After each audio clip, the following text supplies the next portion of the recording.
não apenas no Estado, né?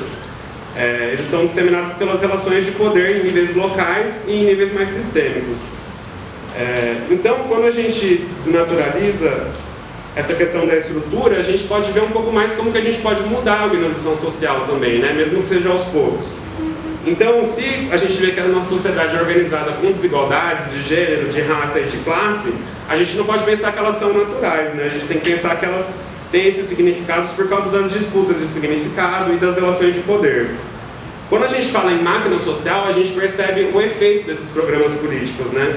Então a gente vai entender que se existe desigualdade, é porque elas são produzidas por sistemas políticos, que aproveitam a pobreza e as opressões para gerar acumulação de capital. Então, por exemplo, com base nas teorias interseccionais, a gente pode nomear vários sistemas de poder e dominação que estão em execução, além do capitalismo e do Estado, mas também imbricado com o capitalismo e com o Estado, né? Então, o racismo, a colonialidade, o eurocentrismo, a supremacia branca, a supremacia masculina, o cis-heteropatriarcado, a misoginia, a heterossexualidade compulsória, a cis-supremacia, o capacitismo, a gordofobia e a psicofobia, a supremacia cristã, entre outros. Esses múltiplos programas de dominação, eles favorecem o mercado, né? Então, as questões interseccionais, elas estão muito ligadas com a política capitalista, né? Então, essas correntes que eu estudo procuram entender que é esse conjunto de programas de dominação interligados que vai orientar a organização social e fazer com que ela seja desigual e exploratória. Assim, alguns grupos sociais acabam não tendo acesso a direitos civis, sociais e políticos, né? E alguns grupos são mais privilegiados e outros mais precarizados. Então, apesar de a gente viver num país que tem uma legislação burocrática que se propõe democrática, responsável por assegurar a equidade de direitos, é perceptível na sociedade a existência de grupos populacionais que acumulam condições de privilégio, por meio de articulação de marcadores sociais de branquitude, masculinidade, cisgeneridade e heteronormatividade.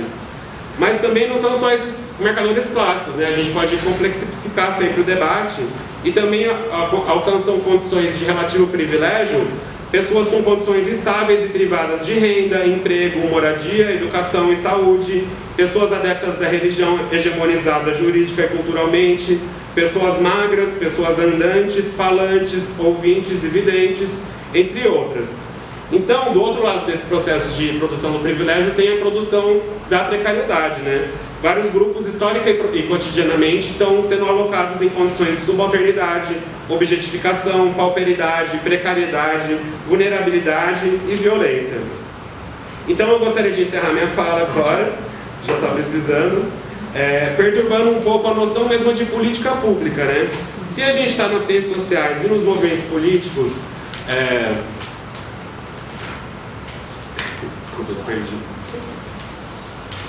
se a gente está procurando assim, promover políticas públicas voltadas à construção da equidade, a gente precisa voltar a atenção para todos esses sistemas sociais de dominação que estão interligados, né, que funcionam produzindo a desequidade.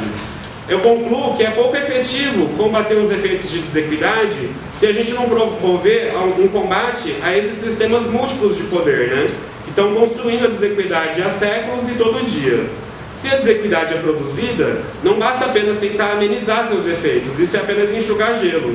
É preciso atuar contra essas máquinas sociais que estão em atividade produzindo hierarquias e exploração, né? Se a gente deslocar a noção de políticas públicas da centralidade institucional, a gente pode entender que esses regimes de dominação, como o racismo e o sexismo, são algo como políticas públicas também, mas descentralizadas, né? O racismo, o sexismo, entre outros, são programas políticos que constroem e organizam um espaço dito público. Essa dispersão para além do Estado que esses programas têm, né? Essa multiplicidade de formas da relação de poder, faz com que essas políticas públicas de dominação acabem sendo bem mais efetivas que as políticas públicas institucionalizadas que a gente está tentando fazer para reverter essa situação, né? Então, queria dizer que ocupar e disputar o aparato estatal, jurídico, burocrático, né, é importante também, né? Por exemplo, com leis e medidas educativas que combatam a violência de gênero e o racismo. É importante porque é um instrumento de luta que é relativamente efetivo. No entanto, atuar nesses mecanismos institucionais é um instrumento de luta que tem suas limitações, né? Principalmente se a gente não atua nas fontes do problema. Então, eu acho que adianta relativamente pouco criminalizar a violência, enquanto existem dispositivos diversos que a promovem, né? Por exemplo, ligando um pouco com a pesquisa da Bruna, né? Todo dia tem pastor neopentecostal na TV, nas redes públicas de televisão, incitando ódio e violência contra as mulheres, as dissidentes sexuais e as religiões afro-brasileiras. Então, como essas máquinas de produção da desigualdade são múltiplas e heterogêneas, a gente precisa reconhecer essa extensão múltipla dos problemas políticos, né? Para a gente poder ter uma heterogeneidade combativa também nas nossas lutas, né? Para multiplicar nossos instrumentos de luta emancipatória. E para possibilitar essa heterogeneidade combativa, é preciso então que as ciências sociais e os movimentos sociais estejam mais abertos a uma heterogeneidade de discussões também. É isso que eu preparei. Obrigado a todo mundo que ouviu.